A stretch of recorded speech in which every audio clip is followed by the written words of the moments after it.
Buenos días con todos. Un gusto estar con ustedes nuevamente en este webinar, el webinar de la segunda semana. Básicamente, el objetivo de este webinar es un poco profundizar dentro del mindset. La temática es, bueno, ¿qué es el mindset exponencial? Porque blockchain como tal es parte de algo mucho más grande. Y para trabajar dentro de este entorno con esta situación mucho más amplia, es necesario tener una nueva mentalidad, que básicamente se enfoca en la mentalidad exponencial. Entonces, como para ir entrando en materia, eh, blockchain es una tecnología disruptiva. Toda disrupción forma parte, ya vimos antes que toda innovación formaba parte de un camino, de un flujo para poderlo difundir y adoptar. Pero toda disrupción también genera bastantes cambios. Muchos cambios que significan eh, posibles complicaciones como para poder adaptarse. Dentro de esto, entonces, ¿cómo deberíamos pensar la mentalidad humana? Porque básicamente la capacidad de adaptarse o de aceptar un cambio en lo que nosotros hacemos, trabajamos o pensamos, tiene que ver básicamente con la mentalidad humana y es justamente ese el punto al donde vamos a enfocarnos. Entonces, como para topar un ámbito un poquito más amplio de lo que es el blockchain, que es el tema de los temas disruptivos, de los temas exponenciales, empecemos con algunos datos específicos. La primera parte es que, según estudios realizados por AEI, solo el 12% de las empresas del Fortune 500 logra mantenerse en el tiempo. Es decir, que hay como un 88% de las empresas que algún día lograron estar en el Fortune 500, de las empresas más grandes mundiales, que después no volvieron a estar ahí. Entonces, en el tiempo, en el largo plazo, solo muy poquitas logran estar. Y eso es algo que nos está sucediendo cada vez con mayor velocidad. Más empresas, por dar un ejemplo, en la pandemia que estuvimos pasando, que aún se sigue pasando, porque más fuertemente se sintió el año pasado, muy pocas empresas, muy pocas de nosotros estuvimos preparados sabiendo, esto va a suceder, entonces preparémonos. No, no fue así.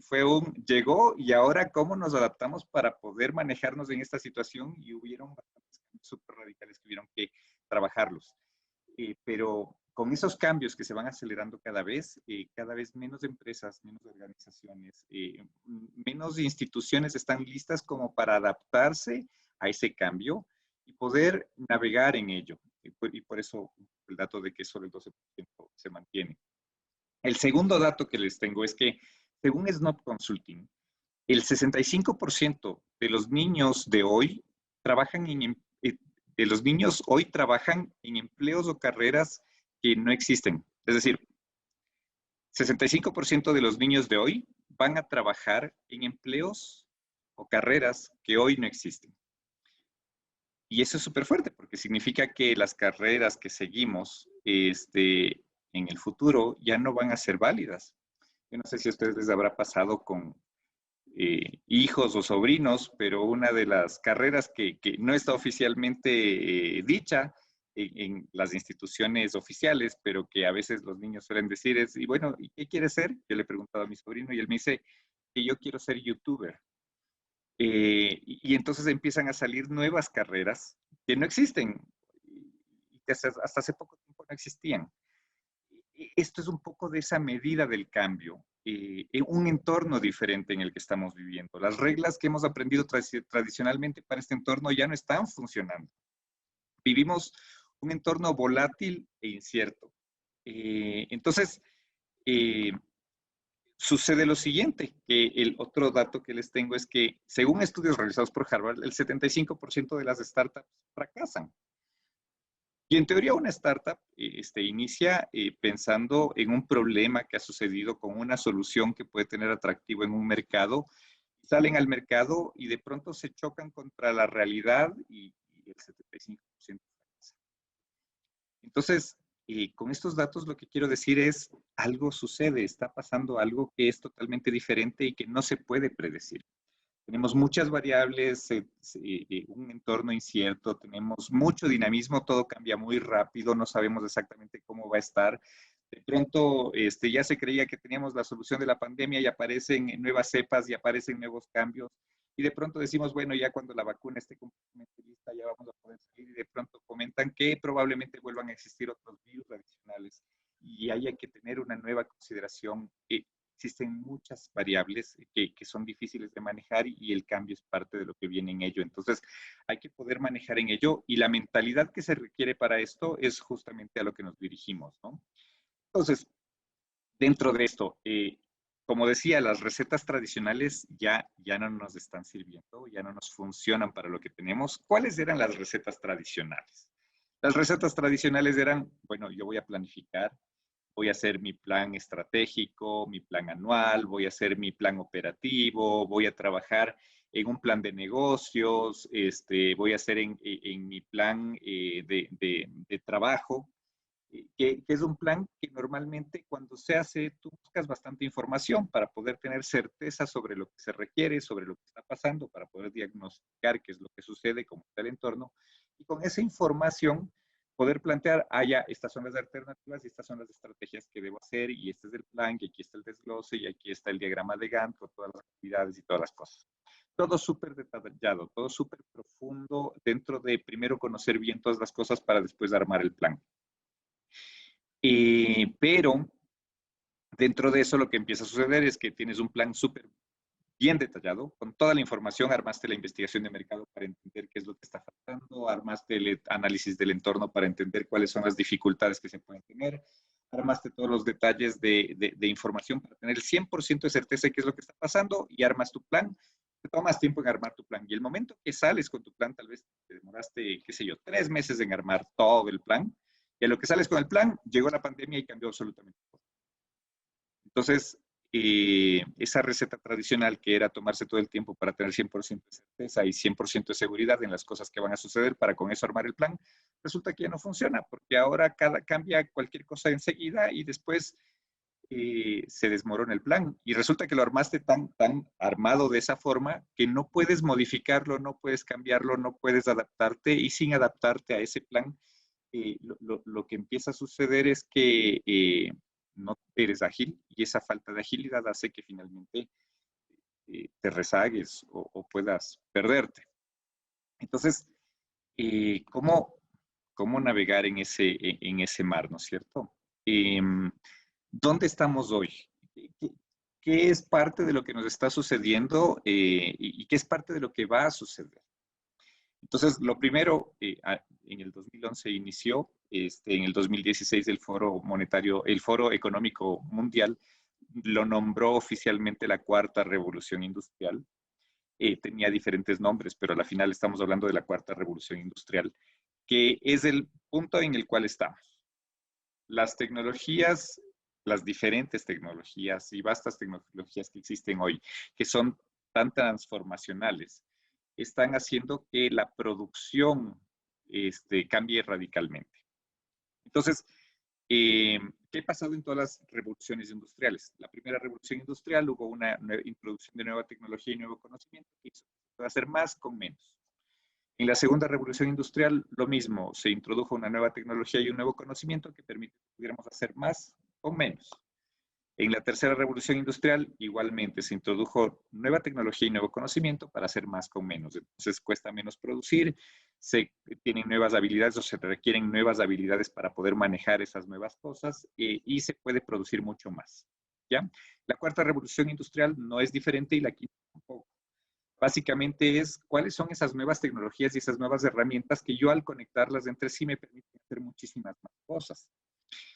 Un ejemplo de eso es, pensemos cuando no existía Excel ni existían computadoras, ¿cómo podíamos hacer los cálculos? Nos tocaba a mano, de alguna forma, con cierto tipo de instrumentos mecánicos, tratar de resolver cosas y poder sacar los resultados que buscábamos. Pero llegó la calculadora, llegaron las computadoras, llegó el Excel, y ahora en un Excel puedes poner fórmulas súper complicadas, súper difíciles, y te arma súper rápido cosas que antes te hubieran tomado bastante tiempo hacerlo. Y antes, si te equivocabas, te tocaba como que romper el trabajo y volverlo a hacer. Ahora, en cambio, en el Excel, no importa si te equivocas, ajustas nada más, lo editas y ya está. Entonces, esas herramientas nos permiten hacer más cosas con menos. Y ese futuro, digamos, en la quinta revolución industrial, que se calcula que estará como en el 2030 empezando, vamos a hacer muchísimas más cosas con menos. El tema es que eh, si vamos un poco a los antecedentes, la primera revolución industrial de la segunda revolución industrial más o menos tomó 100 años y de la segunda a la tercera como 50 años. Y así han ido bajando los tiempos. Entonces, de la cuarta a la quinta revolución industrial, más o menos si calculan, son 20 años de diferencia. Y después va a venir la sexta revolución industrial, tal vez a 10 años de diferencia. Todo se está acelerando. Y el punto ahí es que nosotros no somos tan veloces como para poder llegar a ese mismo nivel y apenas llegue, prepararnos. No, tenemos que tomarnos un tiempito para prepararnos. Entonces necesitamos adquirir nuevas capacidades.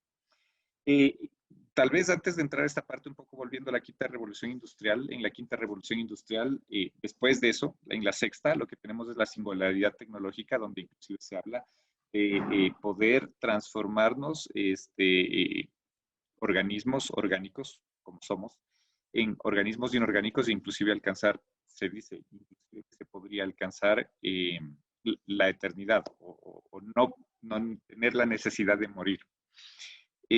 Pero bueno, aún hay tiempo para eso, mientras tanto como estamos ahora, ¿no? Entonces, decimos que la creatividad, el pensamiento crítico, la empatía, son cualidades específicamente humanas, que nos permiten ser como somos, que son lo que nos dan valor, que las máquinas no lo pueden tener, ¿ya? Dentro de eso, también decimos, en la cuarta revolución industrial, digamos que esas son las premisas, decimos que el arte es una de las expresiones humanas de más alto nivel, donde la creatividad se expresa de forma súper amplia. Entonces, resulta que aparece un proyecto que se llama Next Rembrandt.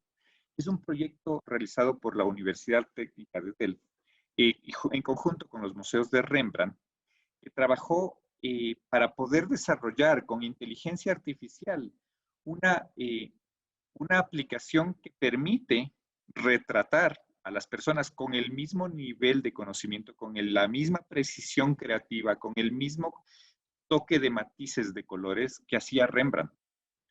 Entonces, esta inteligencia artificial permite ya hacer retratos.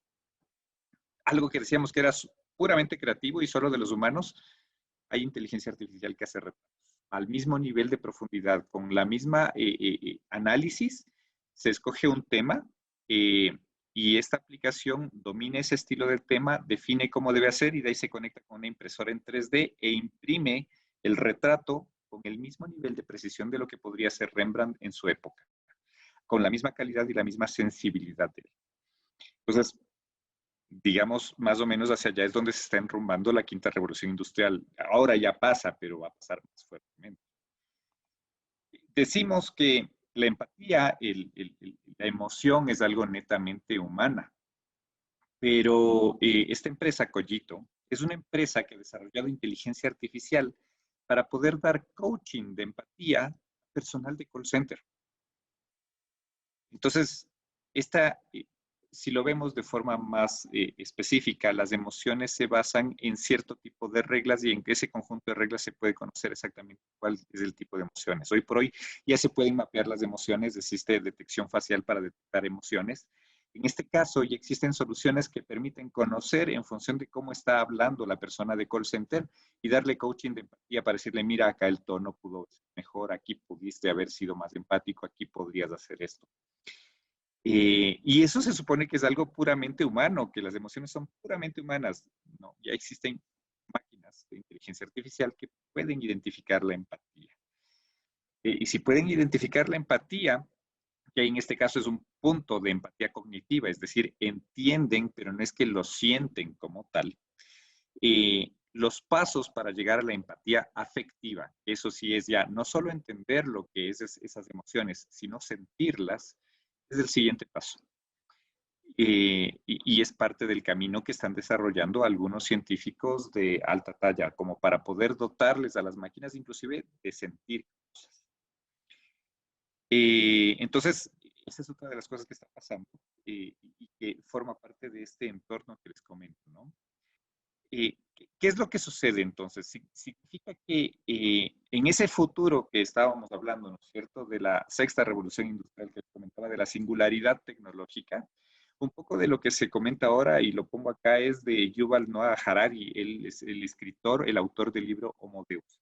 Y lo que comenta es que con todas esas tendencias lo más probable es que, como los seres humanos constituyen una serie de algoritmos biológicos, es decir, una serie de reglas biológicas, esos algoritmos biológicos podrían ser replicados en algoritmos no orgánicos, no biológicos, pero podrían ser replicados y podrían incluso ser superados.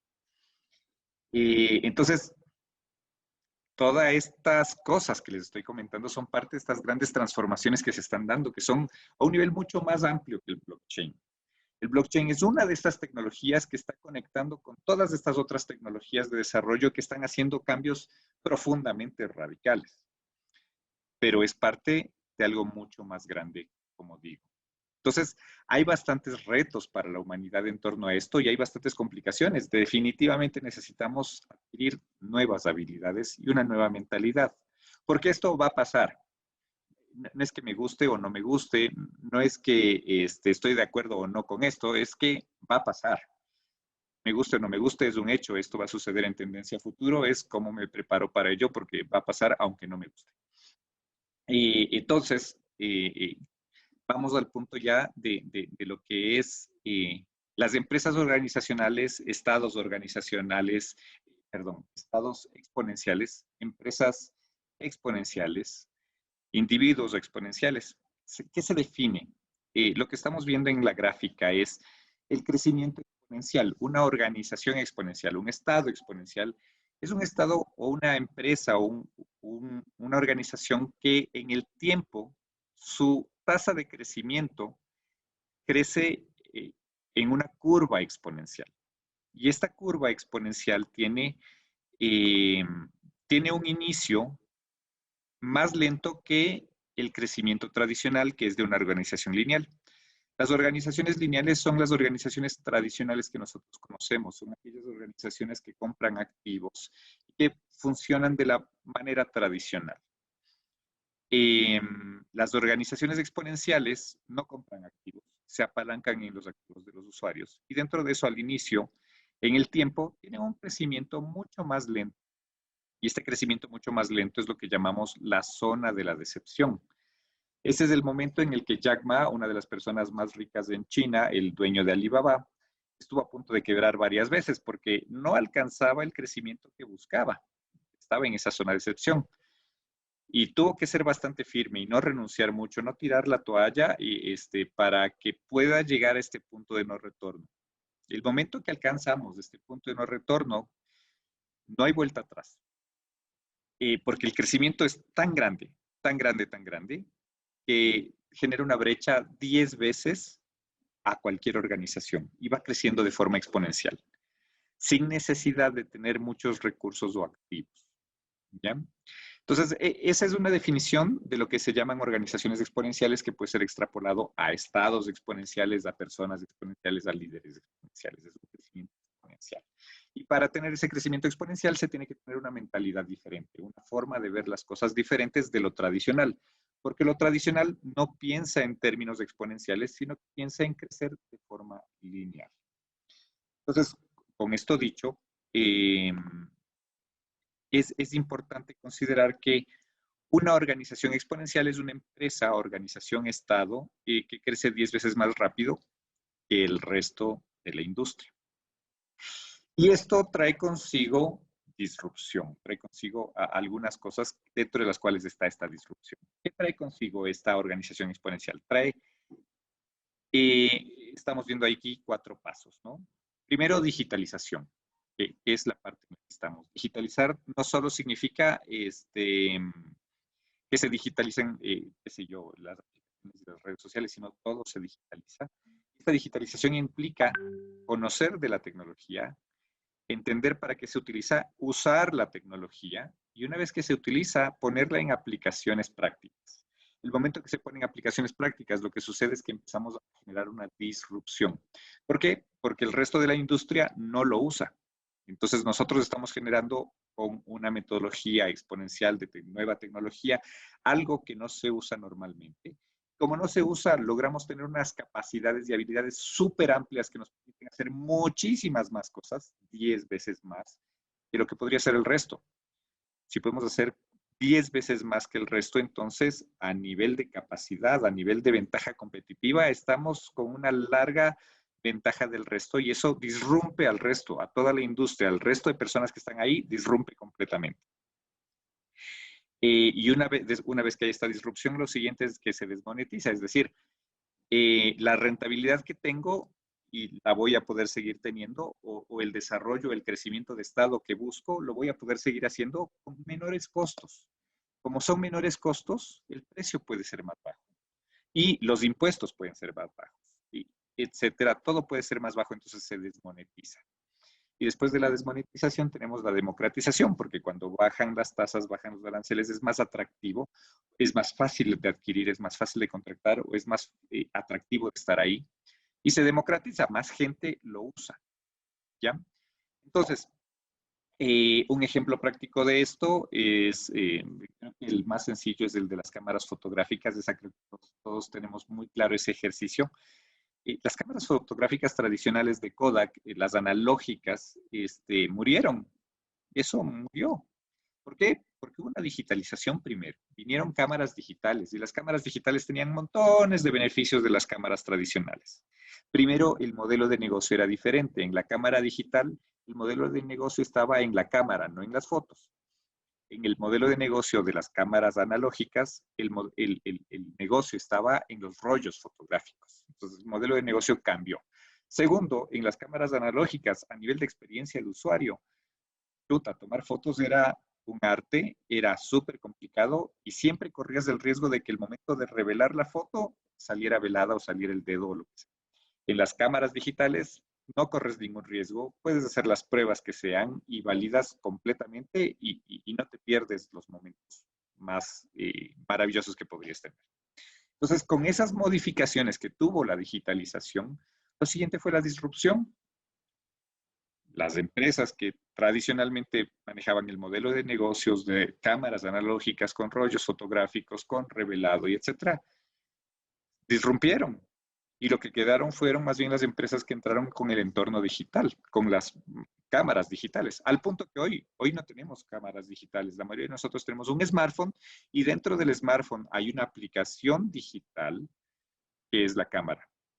Llega a tal punto la digitalización que ya ni siquiera físicamente existe, sino que es una aplicación como tal digital. Por lo tanto, se desmonetiza, ¿no es cierto? Se va desmonetizando al punto que, como digo, en este ejemplo de los smartphones, donde ahí está una camarita en una aplicación, la cámara ya no cuesta. Es cero el costo de esa cámara y la aplicación digital de esa cámara también es cero. Se desmonetiza al punto que puede llegar a casi cero. Y de ahí se democratiza porque después todo el mundo puede utilizar las cámaras y puede ser experto o entrenarse o aprender para ser un experto fotógrafo.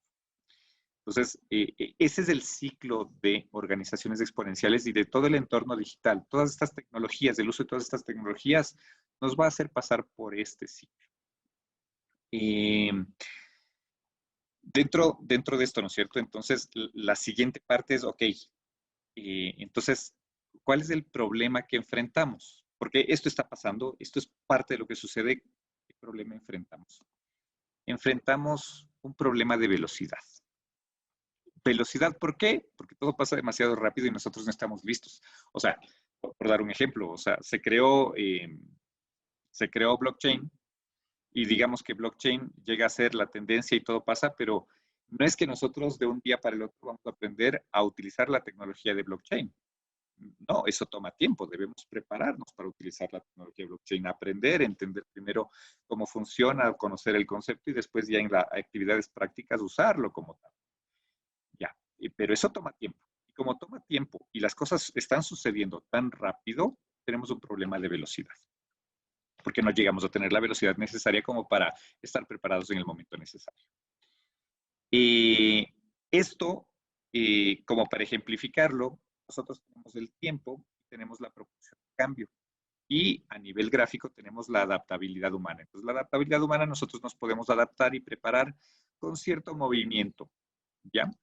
Sin embargo, la tecnología está cambiando con tanta velocidad, tan rápido, que cambia más rápido de lo que nosotros podríamos cambiar para adaptarnos a esa nueva tecnología.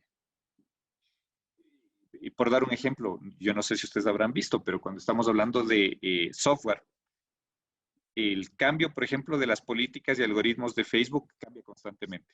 Uno prácticamente debe estar aprendiendo constantemente cómo cambiar esos algoritmos de Facebook para gestionar adecuadamente su marketing digital. Cambios en las políticas y algoritmos de Google, inclusive en Google Analytics, eso cambia, cambia. Eh, Actualizaciones en los software, porque se hizo nuevo cambio y tal mejora, va cambiando constantemente. Entender eso es constantemente estar cambiando y nosotros no tenemos la capacidad como para poder cambiar a esa misma velocidad en todos esos diferentes perfiles que están cambiando al mismo tiempo. Entonces, estamos ahí en una desventaja, ¿no? Aquí estamos muy por debajo de la velocidad del cambio de la tecnología. Ese es uno de los problemas. El otro, y eso es lo que de alguna forma también se muestra acá, ¿no? Esta es la otra cosa. El rápido se come a lento. No fue Netflix el que mató a Blockbuster, fueron, además de los problemas de experiencia que tenían porque no estaban digitalizados y el modelo de negocios era diferente, lo mató la velocidad. Blockbuster era un elefante blanco lento. Netflix era rapidísimo.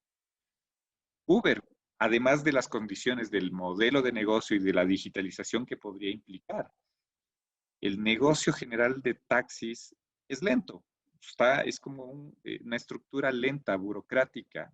Uber es violento, es rapidísimo. Apple y la industria de la música, los grandes productores de música, era una estructura súper lenta, unos elefantes blancos que no se movían rápido. Y Apple, además de que el modelo de negocio cambió y fue totalmente disruptivo y etcétera, Apple fue súper rápido. Y en Amazon lo mismo. Fue la rapidez de cómo se adaptó a los nuevos modelos y la rapidez de cómo lo introdujo sus nuevas soluciones versus lo que los minoristas de pronto tenían unas consideraciones con más lentitud. Entonces, hoy por hoy, ser rápido es más importante que nada. Eso es una de las grandes necesidades y es uno de los grandes problemas, el problema de la velocidad. Eh, Siguiente problema. Tenemos un problema de métodos, que eso está asociado a la velocidad de alguna forma, pero los métodos tradicionales que se entienden y que nosotros conocemos están basados en esperar, en conocer bien, están basados también en como que analizar todo, chequear, ir con cuidado, ir con precaución. Son modelos que están basados en tomarse un tiempo. Y hoy el tiempo es preciado y es valioso y hay que ser rápidos. Entonces, en los métodos que tenemos también tenemos complicaciones. En el webinar anterior yo les comentaba acerca de las metodologías ágiles. Entonces, esas metodologías ágiles básicamente lo que hacen es cambiar tu forma de pensar. Ya no piensas en, ok, me voy a esperar, voy a tener toda la información, uno paso por acá, otro paso por acá. No. Las metodologías ágiles son mucho más ágiles, justamente. Eso es su definición. Es más rápido la búsqueda, la experimentación. No es que primero armo el producto y después lo produzco y después lo saco a comercializar y después, chuta, si nadie me compra, ya perdí un montón de tiempo. Entonces, no. Ahora con agilidad es, ni siquiera lo produzco y ya estoy probando. Estos son unos ejemplos, ¿no? Dentro de estos ejemplos, ¿qué pasa antes? Digamos en el caso de un libro. Quiero realizar un libro. Entonces me toca buscar financiamiento propio, ir de editor en editor, de editorial en editorial, esperando que a alguien le guste mi libro. Los pocos afortunados que logran hacer que el editor les guste el libro, pues logran sacar su libro y muy pocos de ellos logran tener ventas, grandes ventas, porque así funcionaba antes. ¿Cómo funciona hoy en este nuevo entorno donde buscamos agilidad? Quiero realizar un libro, pongo mi idea en Kickstarter, que es una plataforma de crowdfunding, digo, esta es la idea que me gustaría realizar, En ese mismo momento, toda la comunidad de Kickstarter ve esa idea y dice, si me gusta o no me gusta. Si me gusta, yo te apoyo y te financio. Si no me gusta, pues no te apoyo. Entonces, si la idea es atractiva, el mercado va a financiar inmediatamente esa idea y va a cargar el valor necesario para ese financiamiento. Con ese valor está validada la idea, sabemos que funciona, no tuve que imprimir nada, con ese financiamiento imprimo el libro y estoy asegurado que voy a tener éxito en ventas porque ya probé. Y ese es un caso muy real donde se hizo. Este es un ejemplo práctico que en el link se encuentra. Entonces, hoy la forma de hacer es mucho más rápido, probando con metodologías diferentes que me permitan testear rápidamente. Otro ejemplo de esto es para realizar campañas de publicidad, por dar un ejemplo. Quiero realizar una campaña de publicidad, entonces trabajo con una agencia, pido la idea creativa, después la agencia hace el trabajo creativo y después recibo la propuesta, pero no cubre las expectativas. Entonces otro reproceso y paso por varios reprocesos porque a la final no logra hacerse lo que yo estoy buscando y finalmente salgo tarde con la campaña. Hoy sucede diferente. Quiero realizar una campaña, yo mismo elaboro el concepto creativo y elaboro el detalle del proyecto, yo mismo diseño, sea en Canva, sea en PowerPoint, sea en iMovie, sea en lo que sea, o contrato a al mejor talento freelancers, ya sea en Workana, sea en freelancers.com, donde sea. Hago ajustes mínimos y salgo rápido. Y salgo validado. Entonces, cambian las metodologías y todo se acelera. Por ejemplo, en estudios de mercado, ¿cómo se hacía antes? Quiero realizar un estudio de mercado, pido cotizaciones de empresas. Se toman tiempos en entregarme las cotizaciones en función de mis requerimientos. Evaluar las propuestas y validar la confianza y el error muestral que dan. Luego, tengo que diseñar en conjunto con ellos la encuesta completa, los modelos, el set de preguntas, la validación, las guías prácticas, etc. Luego debo esperar un mes al menos para tener resultados, si es que no es más. En muchos estudios inclusive es mucho más.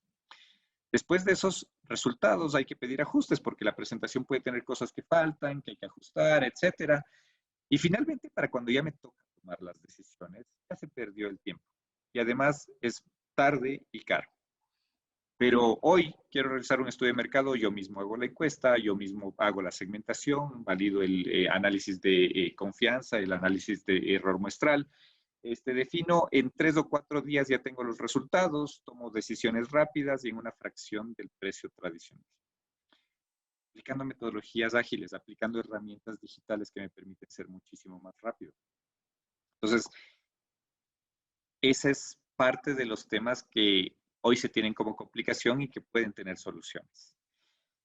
Otro problema que tenemos, además del método y de la velocidad, son problemas de habilidades.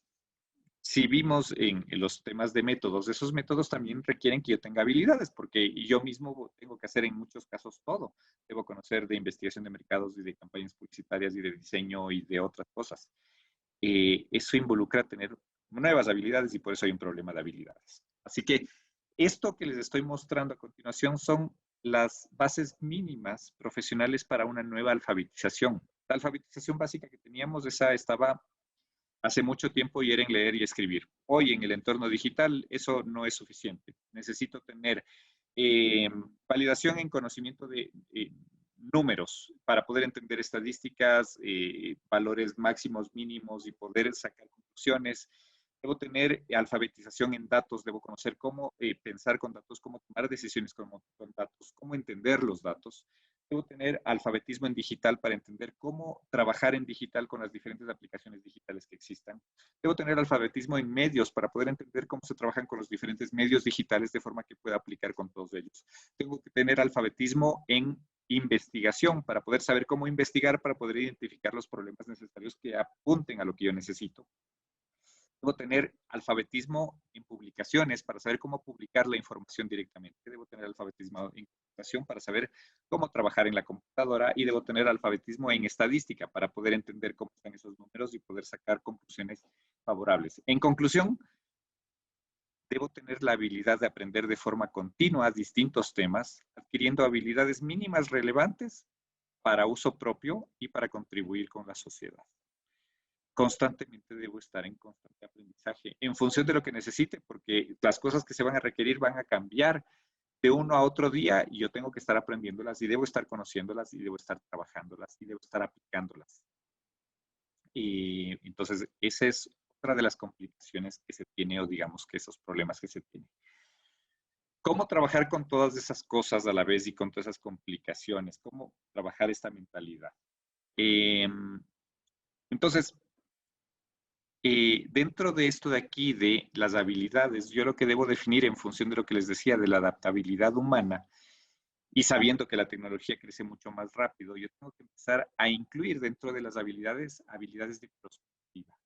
Las habilidades de prospectiva es, ok, si yo estoy por aquí, por debajo de cómo avanza la tecnología, yo de todas maneras lo que sí tengo la capacidad es poder prospectar a futuro y decir, bueno, en tanto tiempo, ¿dónde va a estar la tecnología? Y poder identificar cuáles son los puntos claves que me van a permitir estar listo para ese entonces. De forma de que me preparo desde hoy para ese futuro que espero y en ese futuro que espero ya estoy listo para ese cambio tecnológico. Y luego vuelvo a iterar y vuelvo a analizar, bueno, y en este futuro adicional, ¿cómo va a ser? Y hoy mismo ya me empiezo a preparar para ese nuevo futuro y vuelvo a adaptarme a ese nuevo cambio, pero ya me preparo antes de que vaya a suceder. Entonces, esa es parte de la gestión de habilidades. Yo para poder tener las habilidades necesarias para ese futuro, ya debo saber hoy las habilidades que se van a requerir de aquí a 3 años, para que hoy ya me prepare, tenga esas habilidades que en 3 años me van a servir. Dentro de esto, cada una de estas cosas, de estos problemas que se están dando y posibles soluciones que se pueden tener, es que tanto la velocidad como los métodos, como las habilidades, responden a una sola cosa y es al pensamiento, a nuestro mindset, a nuestras creencias, a nuestra forma de ver el mundo. Porque si nuestra forma de ver el mundo y nuestro pensamiento es seguir en pasos específicos que me dan seguridad, pero que no me dan velocidad, estoy en un problema. Si es que en esta mentalidad digo, no, con lo que ya tengo es suficiente, no voy a adquirir o no voy a conocer nuevos métodos, estoy en un problema. O si digo, las habilidades que tengo son con las que me quedo, no voy a cambiar y no voy a adquirir nuevas habilidades, estoy en un problema. Entonces, en el mindset finalmente radica esta situación. ¿Cómo lo cambiamos o cómo mejoramos esto? Tiene que ver justamente con la definición del mindset. ¿Qué es un mindset? Y ahorita ustedes deben estar viendo este video de un cambio. Lo que se ve en el video es el salto alto de las Olimpiadas. En el salto alto antes se saltaba, ustedes ven, de esa manera, con las piernas o más bien de frente. Si ustedes se fijan, esa era la forma de salto alto que existía hasta 1968. Y lo que sucedía es que, claro, en las Olimpiadas, que son temas muy demandantes, de mucho esfuerzo, de bastante competitividad, las metas empiezan a ser cada vez más altas y no se alcanzan los resultados. Y entonces empiezan a tratar de buscarse nuevas metodologías de hacer, nuevas formas de pensar. ¿Cómo se cambia o cómo se tienen nuevos mentalidades? Estás loco. No llegarás a ningún sitio saltando al revés, me dijo mi profesor de gimnasia en el instituto. Creo que su falta de confianza fue lo que más me animó a insistir, a atreverme con algo así. Saltar de espaldas mirando al cielo me daba otra perspectiva de las cosas, me ayudaba. Recuerdo un artículo en el que un periodista escribió: cuando sus competidores empezaron a encontrar limitaciones en sus piernas, Dick Fosbury empezó a saltar con el cerebro. Me gustó. Creo que después de todo, solo tuve la valentía de atreverme a cambiar. Pensé que merecía la pena intentarlo. Y es así que en 1968, en una de las Olimpiadas, Dick Fosbury hace una cosa que no existía hasta ese entonces. El salto alto de espaldas, que es como ahora lo conocemos. Hoy no pensamos el salto alto de otra forma, pensamos el salto alto que es de espaldas. Y todo el mundo lo hace.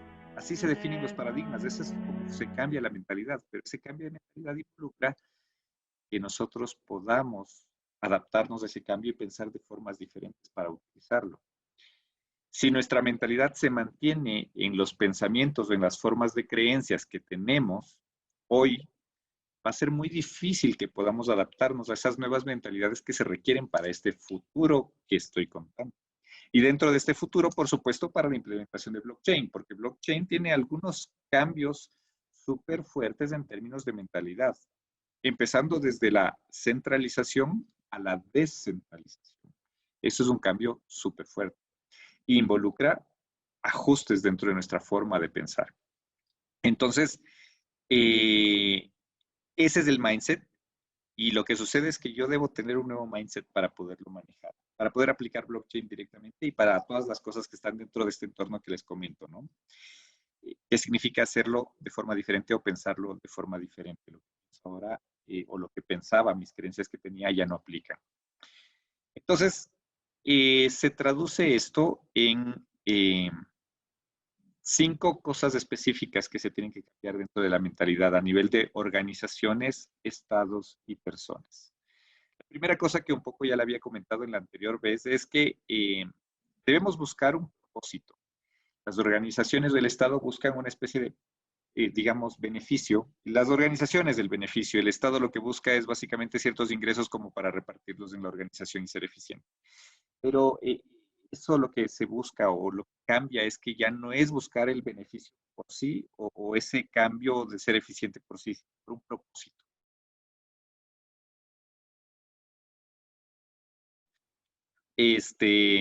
Entonces,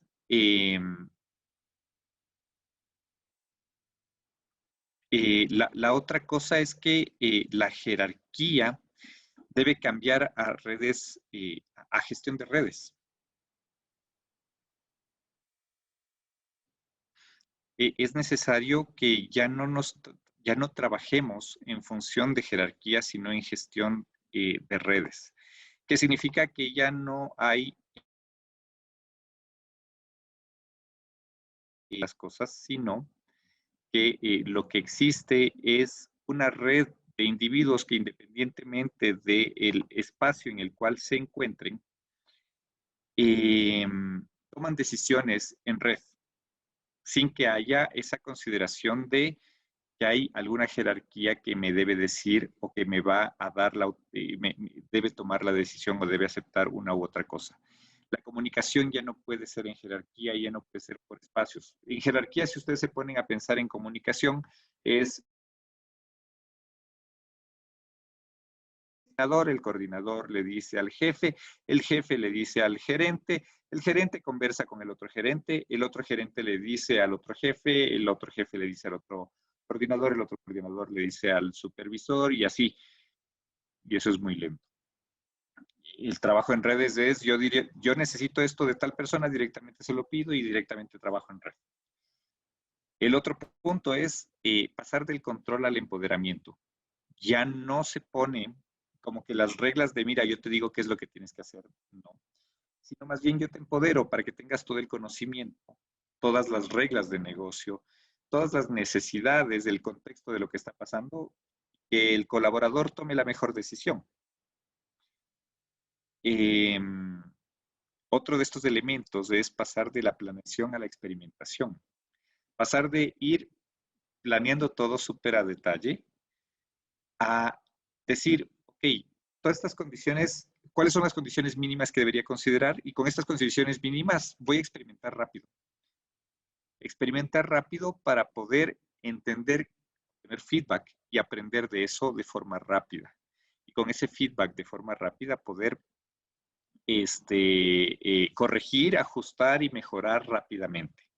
Eso es súper importante, la experimentación. La experimentación como tal es parte de esa mentalidad que necesitamos. Es decir, para blockchain, no voy a hacer una planeación súper detallada para blockchain. Voy a poner los elementos base iniciales que me van a permitir comprobar ciertas hipótesis, pero debo sentirme que estoy en un laboratorio. Entonces, el momento que lo empiezo a poner en práctica, en ese laboratorio controlado más pequeño, voy validando si es que mis hipótesis fueron correctas. Y una vez que valido que mis hipótesis son correctas y eso funciona bien, ahí sí escalo y crezco. Y así en manera de experimentación voy trabajando más. Eso nos permite ser, primero, eh, aprender de los errores. Segundo, que los costos de implementación al inicio sean menos costosos el aprendizaje. Y finalmente tenemos una transferencia o un cambio de privacidad a transparencia, que eso es parte del blockchain. Ya la parte de privacidad empieza a ser como un lastre y la nueva mentalidad o el nuevo enfoque es a generar transparencia. Transparencia de cómo funcionan las cosas, cómo deben ser y cómo deben realizarse. Transparencia de entender qué hace quién, cuáles son los datos de cada quien y entender cómo funciona para cada uno de forma que todo está completamente transparente y no tengo nada que ocultar. Todo se sabe, todo se conoce. Desde esta perspectiva, esos son los puntos importantes que se necesitan para considerar este cambio, para considerar esta mentalidad que necesitamos tener, que se enfoca en propósito, en trabajar en red sin jerarquías, en empoderar para que todos tomen decisiones, experimentar para ir aprendiendo y mejorando.